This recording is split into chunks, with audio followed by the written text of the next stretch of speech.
Welcome to the Burn Your Mortgage Podcast, a Canadian real estate podcast that shows you how to pay off your mortgage sooner and live well while doing it. Now, here's your host, Sean Cooper. Welcome to the Burn Your Mortgage Podcast. I'm Sean Cooper, and it's great to be back for another episode. On today's show, I'll be talking to Rob Carrick. Not all journalists get to live their beat, but Rob does. His personal finance column in the Globe and Mail is one regular guy's attempt to make sense of the world of money. He's married with two 20-something kids and constantly figuring out ways to spend and invest intelligently. He asks the same questions you would and applies his experience and contacts to get answers.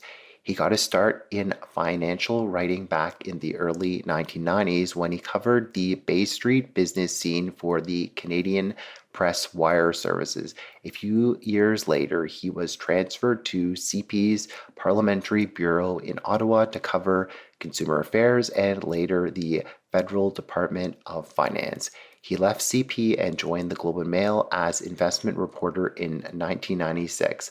He mentioned to his boss at the time that we didn't do much personal finance coverage in the Globe.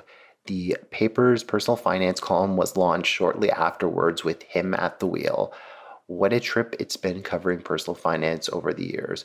Rob's seen 3 bull markets for stocks, a couple of recessions and stock market crashes, one global financial crisis, the incredible rise of the housing market, soaring personal debt loads, and an ever-present worry that Canadians aren't saving enough for retirement. Rob knows there's an infinite personal finance content available these days online, in print, and on TV and radio. Come to Rob for his experience, his willingness to challenge stale consensus thinking, and most of all, his ability to make you say after finishing one of his columns, "Now I understand." In my interview with Rob, we discuss his book, How Not to Move Back In With Your Parents, the Bank of Mom and Dad, top mortgage tips for first-time homebuyers, expenses that may surprise first-time homebuyers, why you shouldn't judge a bank by its hyped-up rate, how failing to consult with a mortgage broker is borderline personal finance negligence, and the first home savings account. Without further ado, here's my interview with Rob Carrick. Before we get started, I just wanted to mention that this is the 100th episode of the Burn Your Mortgage podcast. Thanks so much for listening to the last 100 episodes and looking forward to producing another 100 episodes and beyond and having lots more exciting guests on the podcast. So be sure to continue tuning in. Now to our scheduled podcast episode. Hi, Rob. How are you doing today? I'm doing very well, Sean. How are you? I'm pretty good, thank you. Real excited to chat today, especially with someone like yourself who's been writing about personal finance, real estate, and mortgages for many years. So honored to have you on the show and excited to get your insight into some of these topics here. Glad to do it, Sean. Great, perfect. So let's get started by talking about one of your books here, a book that I read myself. I mean, I know that you've written several books here, but just wanted to talk about your specific book, How Not to Move Back In With Your Parents. You discussed a number of interesting topics in the book there. I mean, unfortunately, we don't have time to discuss all the topics today, but I mean, certainly it is an excellent book to read for any of the listeners who had the opportunity to read it just as a younger person there. But yeah, I just wanted to discuss some of the topics that you covered in the book. Is couple topics in particular. Maybe your opinion has changed since you've written the book there, but the first topic that I wanted to discuss, and yeah, maybe you could just quickly mention your book and what it's about. But first topic I wanted to discuss was the Bank of Mom and Dad and just how that's changed over the years and what that term means. I mean, I guess originally it was gifting money, but yeah, maybe we could just talk a bit about that. And you mentioned in the book and how it's evolving and how it doesn't necessarily have to be monetary, like it could be living at home, rent-free, stuff like that. So I'd be interested to get your take on that, Rob.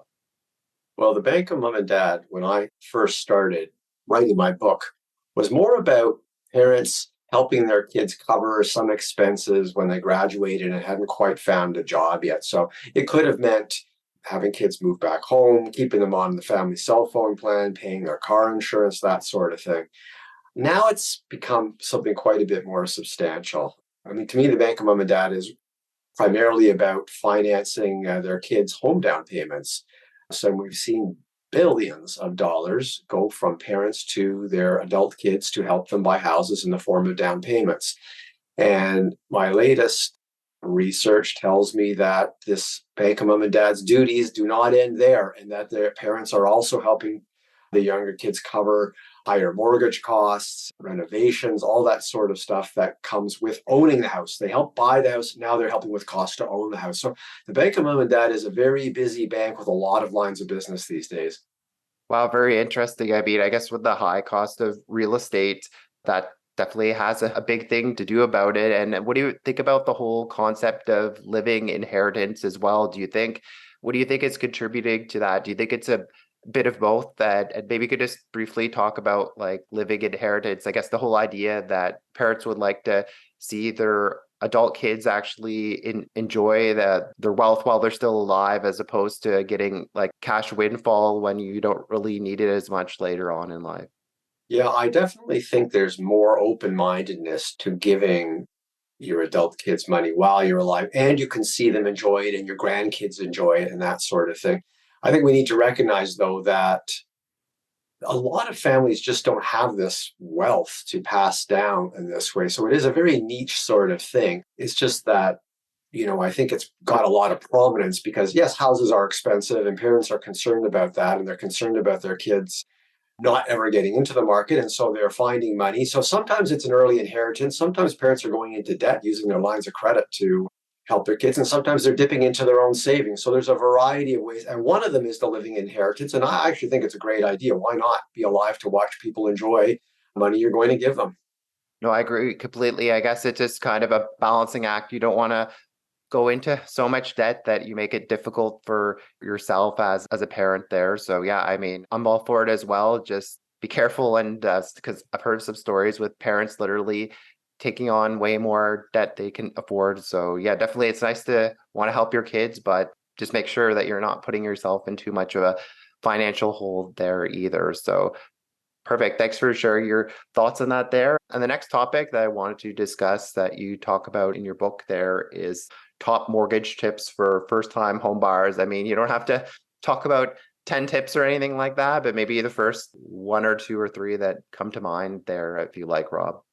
Well, I think that the lesson we've learned about home buying in the past few years is that affordability is so important. There used to be this idea, like up until recently, that you push your affordability to the max to buy a house, and that the house will go up in value, and that will validate anything you do. Any struggles you have will be okay because your house is rising in value and it's going to be a great investment. And we've seen some volatility in home prices, and I make no predictions about whether they're going to up, down, or sideways, but I think the froth is gone, and I think we're getting back to a much more rational market, which is a good thing for everybody involved. But I think what we've learned is that you have to live in the here and now with a house, and it's not all about how much it's going to increase in value. So I strongly suggest that new buyers think about maybe a little bit less than they can afford. You don't need to push it to the maximum. In fact, it's probably bad for your finances to do so. And, people who pushed it to the max and now their mortgage payments are going up because they have to renew at higher rates, it's putting a lot of pressure on households. And owning a house should be at least a little bit comfortable. And if you can't make it comfortable, you need to reevaluate what you're buying. Could you find something cheaper? Could you move to a cheaper place? Could you consider a smaller house? Could you consider a townhouse, maybe a condo? There's always options for getting into the market, but managing the costs a little bit. And I really think that is the most important thing a young buyer can do, is not bite off more than they can chew. The banks will lend you more than you can comfortably carry if you have a lot of other expenses in life. The banks know you're going to pay your mortgage first. And so they'll lend you a fair amount of money. I would say take a little less. No, that's great advice. Like, certainly just because the bank will, or mortgage broker that you're working with says you can afford to spend this amount on a property, $1 million, say, definitely sit down and look at your individual budget, because what the stress test doesn't cover is extra expenses that you might have, like especially like someone's expenses if they're a single person or a couple with children. I mean, those situations can be totally different, and you can actually spend more on a property if you have children with the Canada child benefit. So, but it doesn't take into account all the extra expenses that come with it there, because children are lovely, but they can definitely be very expensive in the early years there. So it's important to sit down and look at your individual budget and just make sure that these payments, the mortgage payments and the other expenses of the property are going to be affordable for the long term. So yes, thanks for that great tip. And was there a second tip that you wanted to share by chance? Well, I would encourage people to think really hard about whether they want to go variable rate or fixed rate. The borrowing environment is changing rapidly these days. And as we're speaking in late November, it's starting to look like interest rates have peaked. It's not a guarantee by any stretch. Inflation could flare up again. Can't dismiss that possibility. But if rates have peaked, it's starting to swing attention more back to the variable rate mortgage. And variable mortgages were great for decades. It was the best choice, period. But I think that there's a lot to be said for a nice little fixed rate that gives you 3, 4, 5 years of complete peace. You know what your rate is, you're paying your mortgage, you have no concerns about what's happening in the broader world. And I think there's some value in that. You know what? It's not necessarily the cheapest rate, it's the most comfortable rate. And if a fixed rate lets you cross off your mortgage as a thing to worry about, then I think there's some value in that. And I've talked to mortgage brokers recently, and a lot of them are pointing to the 3-year fixed rate as being a nice combination between not locking in for too long and getting a reasonable rate by today's standards. And they sort of call that a bit of a sweet spot. No, I agree completely. And especially as a first time home buyer, if I just have the peace of mind of having a fixed rate can be helpful as well. Like, again, this isn't everyone's experience and comfort level is different there, but I just find as a first time home buyer, it could be stressful to have a variable rate. So this isn't like a specific rule of thumb or anything like that, but I would maybe suggest, like, when you're more experienced, you've had your mortgage for a bit, maybe consider going over to a variable rate there, because yeah, especially when you're owning a property for the first time, there can be a lot of surprise expenses that you may not have anticipated. And if your mortgage payment is fluctuating because you have a variable rate, that can just kind of add a bit more stress to your daily life there. And that actually transitions perfectly to our next topic here. So speaking of home ownership, there are a number of expenses that you may not anticipate when you're buying a property there. I mean, you've heard you speak in person there, Rob, about like some of the drain issues and other things. I'll let you mention it yourself there, but maybe you can just talk about some of the surprise expenses of home ownership that first-time home buyers may not anticipate when buying a property there. I think the thing that nothing prepares you for when you buy a house is sudden repair costs. Now, you grow up in a house or a home or some sort of thing, and all you see there's a dripping tap, or the light bulb's burned out, or a light fixture isn't working anymore. But when you own the property, you've got all kinds of different systems in there. You've got heating, you've got the plumbing, you've got the roof, and they're going to fail on you. And it's not unusual to move into your first home and have something go on you very quickly. It's like your welcome to the club moment. And I think what you rapidly learn is that when these little things go wrong in your house, it's usually increments of $100 and often getting up into thousands of dollars. So I think you want to hold back a little bit of money when you move into your new home, if you can, as a real repair fund. And if it's even $1,000, I think that would provide a lot of peace of mind. So when a plumber comes and he says, oh, it's going to take a couple of hours and my rate is like, $100 an hour or whatever it is, you think, okay, I got cash to cover that. It's not a big deal. So I would say repair costs are going to be right up in your face pretty soon, and they will be probably more expensive than you imagined before you bought the house. Great. I'm just curious, how would you suggest that somebody prepare for that there? Would you suggest like holding back some money from the down payment or having a line of credit or a combination of both? What would be your suggestion for I covering think that there? holding back $1,000 from the down payment and putting it into a high interest savings account and just calling it my home repair fund is a great idea. Even $500 if that's the best you can do. I think it's going to take the edge off when you have to call a plumber or an electrician or foundation specialist or a roofer or whatever, and you get a quote and you see how much you're dealing with. To think that you have some of this money in cash is great. I mean, I would not want to see people use a line of credit just to pay for home repairs, like that sort of thing. You should be able to cover that sort of thing in stride, unless it's a big project. I mean, if you're putting a new roof on, that may require you going into debt for a short period of time. But I think that, people's budgets today are more stretched than they've ever been. And I just think there's probably not a lot of slack in there to cover a fairly big repair bill. So if you had it in a savings account, I think that would be a de-stressor for you as a new homeowner. No, I agree completely. I'm just curious, are there any other surprise expenses for first-time home buyers that come to mind? And what about the idea of using basically the inspection that you do to budget for future repairs there, rather than just being surprised like, oh, I need a new roof? Like, what are your tips for kind of tackling and planning for those big expenses there? Would you suggest like having some sort of savings accounts just for maintenance and repairs that you're anticipating in the future years, like placing the windows and roof and stuff like that? How do you personally tackle that, and what would you suggest for homeowners? You mentioned the home inspection report, and I think a lot of buyers in some of the competitive high price cities probably never got a home inspection when they bought in the past 3, 4, 5 years. And I have a brother-in-law as a home inspector, and I've had my home inspected. Every home I bought, even the condo we live in now, has been inspected. I wouldn't buy a place without having that done. So I'm a big believer in it. And one of the benefits, as you pointed out, is that they sort of say, okay, I see you got a roof on there and it looks maybe it's going to need to be replaced in a few years.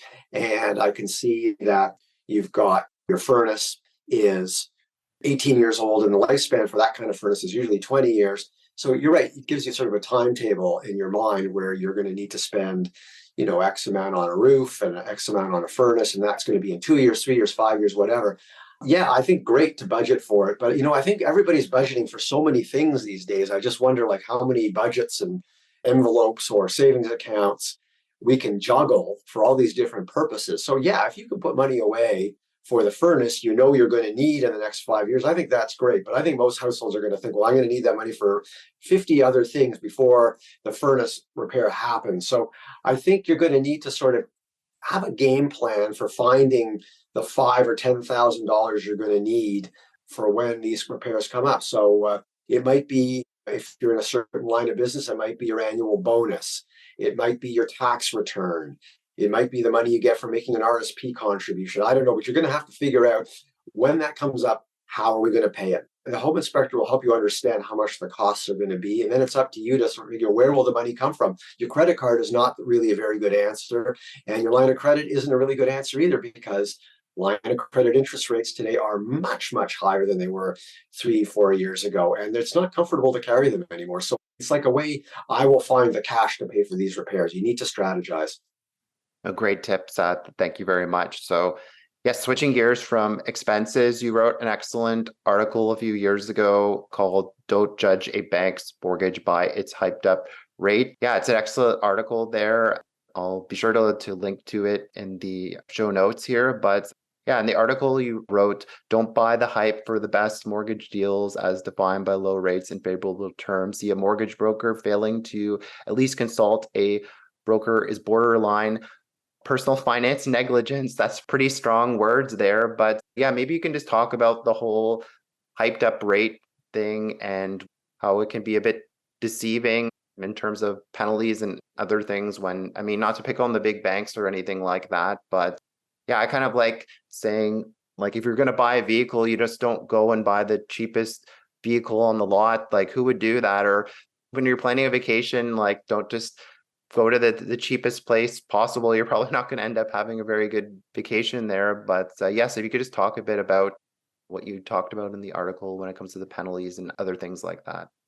Sure. When I wrote that article, the banks were just like fighting each other to get the lowest rates out there, and they were advertising all these low rates, which by today's standards sound like almost miraculously low. I mean, I think in that column, I think there was one bank that had some kind of promotional 1.99% mortgage rate, and that's just a distant memory. But the point I was making is that there's more to the mortgage than the rate. And I think the next biggest factor is, what are the penalties for breaking the mortgage? And In the industry, I've spoken to a lot of mortgage people who tell me that it's not unusual to break a mortgage. People move, their jobs change, whatever. They're selling their house before the mortgage renewal and they need to break the mortgage. And the penalties charged by the banks are vastly higher than many alternative lenders. And so you really want to find out what's the rate, what's the penalty, and also what are the prepayment privileges. People are really wired into that right now because they're renewing their mortgages at much higher rates and they're thinking, what can I do to get my payments down? And one way is to make a lump sum payment against the principal, but different issuers of mortgages have different rules and different limitations on how much you can pay down. So I would think that you want to compare the prepayment privileges. How much can I pay down in a lump sum? Can I do double up payments as well? And then you want to compare the penalties if you break the mortgage. And then you want to compare the rates. The lowest rate, especially with houses as expensive they are now, is vitally important, but it is not the only thing. And I think the low rate with terrible penalties and not much in the way of prepayment privileges, that's maybe not the best bargain. I agree completely. And yeah, just following up on the point about consulting with a mortgage broker and it being borderline financial negligence. If you didn't, I mean, many people think, oh, I'm going to take out a mortgage. I'm just going to go to the bank. Like I've had a relationship with the bank ever since I was younger. Like I had my first savings account, then checking account with the bank. Maybe had a student loan or something like that there. So yeah, maybe you can talk about how there are different options out there besides the bank and just the benefits of working with a mortgage broker. Well, sure. The banks are big on relationships and they value mortgages as the anchor of a relationship with a client. So they would very keen on having you bank with them and borrow with them and invest with them.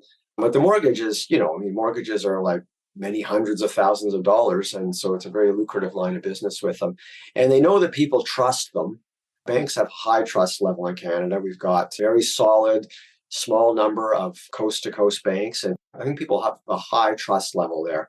But I think the banks don't always offer the best rate or the best terms. And if you want to know how competitive your bank is, the obvious answer is to consult a mortgage broker. Mortgage brokers work with many different lenders and they can give you many different looks in terms of what your mortgage would look like. And I think you really do have to get multiple quotes for a mortgage. I mean, it's the most expensive thing you're ever going to buy, most likely. And I think you want to get the best package of rates and terms. And you may get that from your bank, but I think you definitely want to double check. And often your bank offers you something and you say, okay, I'm going to go check around. You make some inquiries, you find out that's not the best rate or the best terms. You can go back to your bank sometimes and say, look, I found a better deal elsewhere. And often your bank will match it or come close to matching it. So you win by shopping around, whether you stay with your bank or not.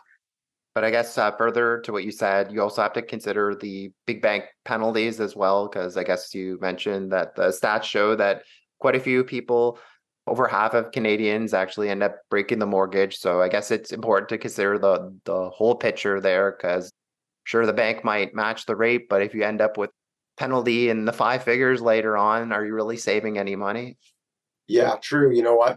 You mentioned the number of people who break a mortgage, and a colleague of mine coincidentally has been trying to find out where the stats on that come from, because I've seen some pretty surprising numbers suggesting that quite a few people, Like 7 in 10, I've heard. yeah, I have a trouble believing that, but I don't really know what the right number is. I do accept that a lot of people break, but I wouldn't want to over dramatize this and say you're probably going to break your mortgage, because I think you're probably not going to break it. But nevertheless, life is complex and people move and they change their minds and circumstances change. So having a reasonable penalty in your back pocket if you need it, I think that's worth something.